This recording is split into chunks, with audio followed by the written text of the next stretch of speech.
Even though we hadn't seen each other for a month, Garen didn't say a word about my health and just demanded a divorce. I want a divorce from a wife who neither does household chores nor works. Don't expect any share of the property. That's what he said with a smirk on his face. Senorita was also grinning and clinging to his arm. I see, all right. Divorce it is, I answered calmly. Garen looked surprised but soon shared a smile with Senorita. Luckily, Garen's unreflective nature played into my hands, allowing my plan to proceed without a hitch. After the divorce, I began my revenge plan against them.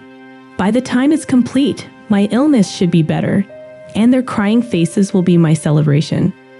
I'm Elsa, 47 years old, an illustrator, and also a picture book author. I just love drawing. I have 2 childhood friends, Sean and Senorita, both very important to me. Garen Joe is also my husband. It all started when, after graduating high school, I was the only one who went to a different university. That's when Sean asked me out. I had always thought he liked Senorita, so his confession took me by surprise. But I was secretly in love with him, so I was overjoyed. After some thought, I consulted Senorita before starting to date Sean. Senorita had been somewhat of a troublemaker since middle school, always coveting what belonged to others. Back then, she would steal other people's lovers, only to discard them when she lost interest. This caused several issues, and her parents were worried. Still, for Sean and me, she was an important childhood friend, and we tried to spend as much time with her as possible. I married Sean at 25, but 4 years later, Senorita suddenly brought a fiancé, Mike, an excellent employee at the top company. Elsa, Shan, I've heard a lot about you from Senorita. I look forward to getting to know you better, he said. He was a well-mannered man and soon became close with us. We would meet as a group of 4 during holidays, enjoying trips and searching for our favorite drinks. I thought our relationship was going well, but about 2 years after Senorita and Mike's marriage, our relationship started to crumble. It all began when Senorita got pregnant. Sean and I had decided not to have children. We liked children but weren't keen on taking care of them, preferring to enjoy our hobbies like drinking and traveling. We admired families with children, but that was enough for us. However, Garen's behavior changed after learning of Senorita's pregnancy. He quit smoking, which he wouldn't stop even when I asked for health reasons, just because Senorita mentioned the smell. He even took paid leave to drive her to the hospital, clearly going beyond what a childhood friend would do.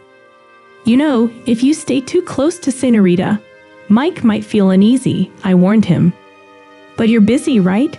It's terrible how indifferent you are, even when a pregnant childhood friend needs help, he retorted.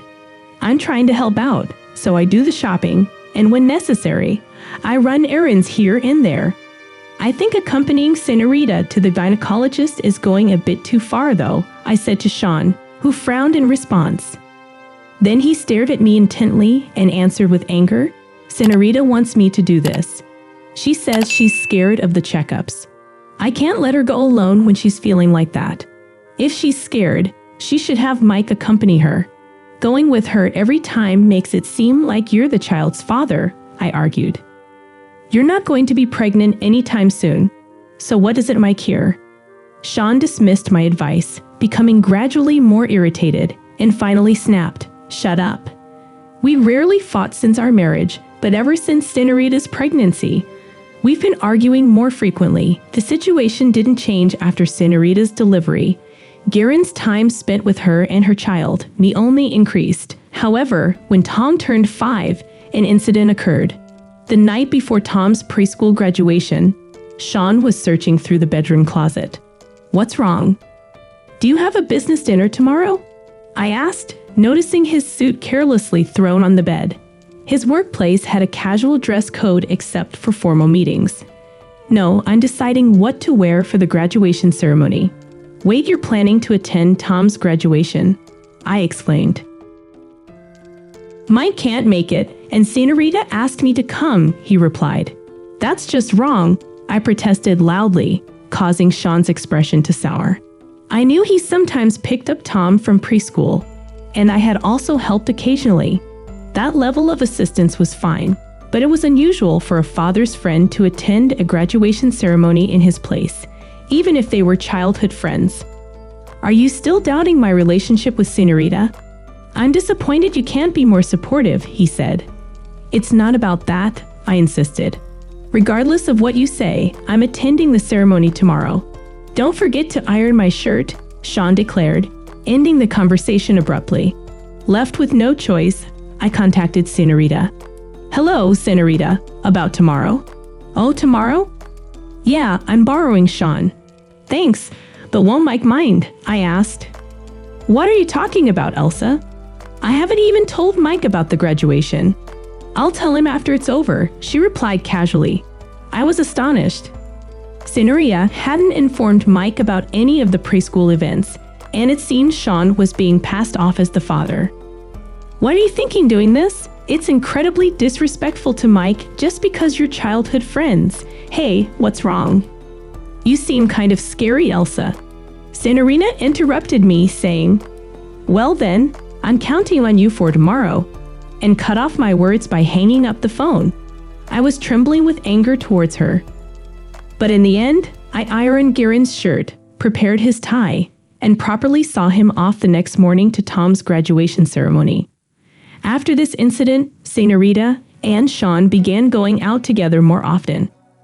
What used to be once a month became once a week, and before I knew it, it turned into every 2 days. Mike seemed to have noticed something. One day, when Sean and Senorita were out, he visited my house. I'm sorry for coming by so late at night. There's something that's been bothering me. Is it about those two? I asked. Mike showed me the GPS records he apparently installed in Senorita's car. The records showed they visited a lodging facility about 3 times a week, and the dates were all days when Sean went out with her. The meaning was clear just by looking at Mike's face. What do you want to do, Mike? I inquired.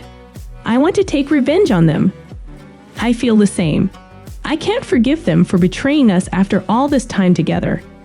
We secretly began to plan our revenge against the two of them. First, I focused on increasing my income. I had reduced my work to focus on household chores after getting married, so my income had decreased significantly. Mike adjusted to work from home, and when Senorita and Sean were out, he brought Tom to my house, and we both took care of her. Senorita and Sean, completely unaware of our relationship, made it easy to gather evidence. Just when we had enough evidence to execute our revenge, we were shocked to learn the truth about Tom. After much deliberation, Mike and I decided to wait with our revenge until she became an adult. We both didn't want to hurt young Tom. However, after waiting for 10 years, I was struck by a serious illness. It wasn't strange if I had to be hospitalized for a year or 2. Although I could work from the hospital room, I had to reduce the workload. I immediately informed Mike of this and then discussed it with Sean. I see. I'll come to visit you sometimes. His response was as casual as any other conversation. He showed no interest in my condition or the illness. From his attitude, I painfully realized that Sean had lost his love for me. And it seemed to be true as he only visited me once or twice a month. Time passed, and Tom turned 15. She had been visiting me almost every day since I was hospitalized, but after her 15th birthday, something felt off. I asked Mike if he knew anything, but he didn't seem to know either. When I asked Tom, she just kept saying, "Don't worry about it." We were only left wondering, but the truth would be revealed by Sean, who unusually came to visit my hospital room. Hey, a long time no. It really has been a while. It's been a month since we last met. Garen, who entered the room without knocking, had changed a lot during the time I hadn't seen him, becoming quite flashy. Senorita followed him in without a word of concern for my health. Sean demanded a divorce. I'm divorcing a wife who does neither housework nor a job. There will be no division of property. That's the situation. So Elsa, please take care of it. He said this with a smirking smile, while Senorita also grinned, clinging to his arm. I see. All right, divorce it is. When I agreed readily, Sean was surprised, but quickly exchanged smiles with Senorita. Sean's straightforward nature worked in my favor. It allowed my plan to proceed without any hitches. After the divorce was finalized, I began my plan for revenge against them. By the time I accomplish it, my illness should have improved, and their crying faces will be my celebration. I immediately called Mike, informing him of my transfer to another hospital and that a lawyer would handle any dealings with Sean and Senorita. Following this, Mike moved close to my new hospital, bringing Tom with him, and Tom started visiting me often. Although Tom still looked sad, she came to see me every day, which really made me happy. Then, I instructed Jan to dispose of my belongings left in the house. I had already brought all my necessary personal items to the hospital room, and I didn't want anything touched by those two in my new life. After settling into my new hospital and Mike's move, I received a call from Sean.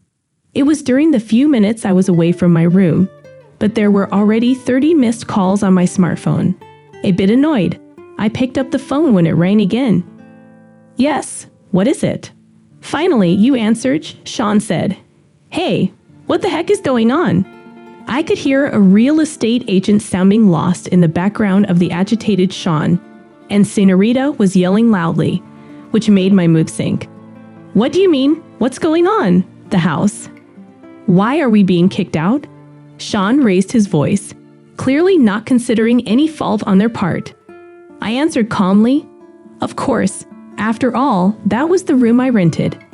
Sean seemed to have forgotten that the room we lived in was rented by me for work. When I started running independently, at that time, I couldn't afford a separate workspace. So, I rented a room that served as both a home and a workplace. Sean, whose income was insufficient for living alone, ended up living in my work/home space. However, Sean never paid the rent or utility bills for that room. Although he gave me living expenses monthly, it was never enough to maintain the room. It's unfortunate for them. The room is already canceled. The hospital I transferred to was quite far from the house. That's why, after being told about the divorce, I went ahead with the cancellation process. I didn't contact Sean because the real estate agent who understood the situation promised to do it for me. It seems Mike and Tom suddenly disappeared too, and their house might have been sold. "What are we supposed to do?" "Where to live now?" Sean exclaimed. "Well, maybe you should just stay in a business hotel for now." As I started working with my smartphone on speaker mode, Sean, clearly irritated, said, "Don't be ridiculous. Pay me $2,000 a month as an apology for selling the house." I was dumbfounded by my husband's nonsensical demand and remained silent, to which he raised his voice again. "Hey, don't just stay quiet." I coldly replied, "No way am I paying you any money." Sean looked momentarily stunned, but then raised his voice again. "We're divorced and strangers now, so don't contact me anymore. Let's communicate through lawyers. Wait for their contact." Although Sean seemed to want to continue talking, I cut off the call without caring. After ignoring several repeated calls, they finally stopped. Perhaps angry that I didn't answer his calls, Sean started ignoring the lawyer's contacts. I knew he was somewhat childish, but I didn't think he was the type to call trouble for others without care. Sean's self-centered attitude made me sigh deeply. Months later, having temporarily left the hospital where I was in better condition, I visited Sean's parents' home. In front of me, Sean and Senorita were cowering in fear. "You talking to my parents like that is unfair," he said. "Well, I just came to report the divorce," I replied. Garen glared at me for a moment but shrank again under his father's gaze. I had been quite close to Sean's parents. I would go out with them and have meals together even without Sean. Given how well they treated me, I felt I had to explain the divorce. "Garen, I've heard everything from Elsa. Is it true that you're remarrying Senorita?" His father asked. "Yes, Senorita, Tom, and I are going to start a new family together." "What are you thinking? Your family is Elsa. We're divorced." "She's not my family anymore," Garen declared. His father frowned at those words. Garen shook his head as if there was nothing he could do, and then handed me some documents. They were bills from a nearby luxury hotel. "What's this?" I asked. It's the bill for the hotel where we stayed. Sean pointed at the documents on the table as if it was obvious. But the next moment, he fell to the ground with a loud slap. His mother stood there panting, hands still raised, and I questioned, "What are you doing?" "I didn't raise you to be like this." Garen's father furrowed his brow. It seemed the words from his mother were completely unexpected. Senorita, next to him, had a similar expression on her face. "Why are you so upset? Sean's family is just going through some changes. Plus, you're getting a grandchild related by blood. Aren't you happy about that?" Senorita asked. "Related by blood? You can't be serious." My mother-in-law stared at Senorita in disbelief, then glanced at me. She and my father-in-law knew I didn't want children, yet they had always loved me as if I were their own daughter. Senorita, too, was dear to them, being my son's childhood friend. I remember her often expressing frustration about being treated differently from me as a daughter-in-law. But there was no doubt they cherished her. I knew my mother-in-law wouldn't be pleased with this situation. "Senorita must understand that as well. You've always loved Tom. Now she's going to be your granddaughter. You're happy about that, right?" I said. "She's the child of a girl I've known since she was little, of Garen. She's dear to me, but she's Garen's child as well." Senorita showed no signs of remorse. In fact, she seemed genuinely puzzled by her lack of understanding, which sent chills down my spine. Then, someone who had been silent spoke up. "Stop it. It's disgusting." Tom, who had been fiddling with her smartphone in the corner, spoke without looking up. The room fell silent. My father is only Dad.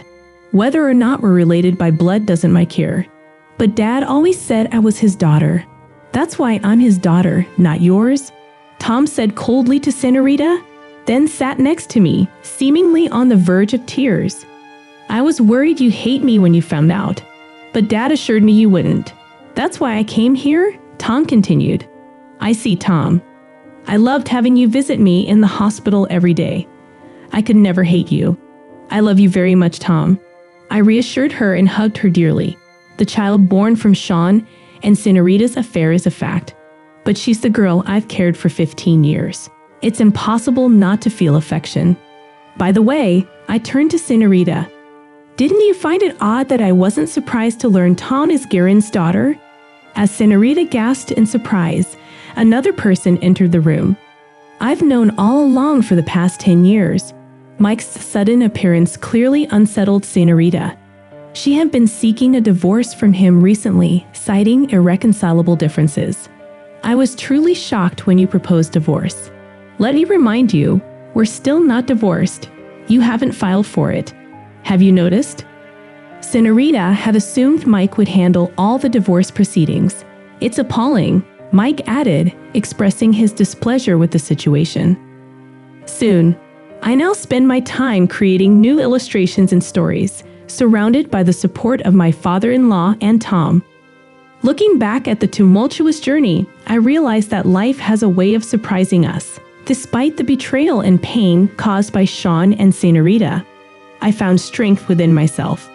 My career as a children's book author has flourished, and Tom has become a determined and ambitious young woman. Sean's misconceptions about my income serve as a poetic irony, highlighting the unexpected turns life can take. As for Senorita, disowned by her family and struggling with multiple part-time jobs, she faced the consequences of her actions. Through the challenges, Tom has remained a source of joy and inspiration. Her commitment to education and dreams of spreading my picture books globally fills me with pride. As for my health, the silver lining emerges, promising the possibility of a discharge from the hospital soon. The support of my newfound family has been invaluable, proving that love and resilience can triumph over betrayal. Life continues to unfold, and as I focus on my passion for storytelling, I am grateful for the strength to turn adversity into art. I hope you guys enjoy our video. To watch more interesting stories, hit that subscribe button. Thank you.